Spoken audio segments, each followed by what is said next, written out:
ભાવનગરમાં માતાજીની માનતા કરવાને બહાને છેતરપિંડી કરતી મહિલાને ઝડપી પાડવામાં ભાવનગર લોકલ ક્રાઇમ બ્રાન્ચને સફળતા મળી છે. મળતી માહિતી મુજબ ગત તારીખ 22 ડિસેમ્બર 2025ના રોજ ફરિયાદીના ઘરે એક અજાણી મહિલા માતાજીની માનતા હોવાનું કહી માંગવા માટે આવી હતી.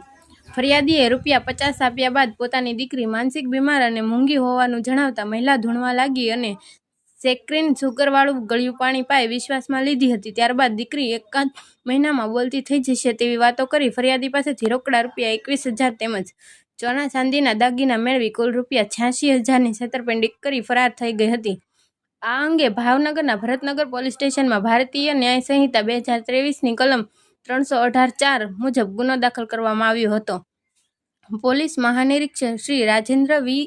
અસારી તથા પોલીસ અધિક્ષક શ્રી નિતેશ પાંડેયના માર્ગદર્શન હેઠળ એલસીબી ટીમ દ્વારા તપાસ હાથ ધરવામાં આવી હતી. બનાવ સ્થળ પર આસપાસના સીસીટીવી ફૂટેજના આધારે એક શંકાસ્પદ મહિલા ઓળખાઈ હતી. તપાસ દરમિયાન ભાવનગરના ભરતનગર વિસ્તારમાં લાલાબાપા ચોક પાસે શંકાસ્પદ મહિલાને ઝડપી પાડી પૂછપરછ કરતા તેણીએ ગુનાની કબૂલાત કરી લીધી.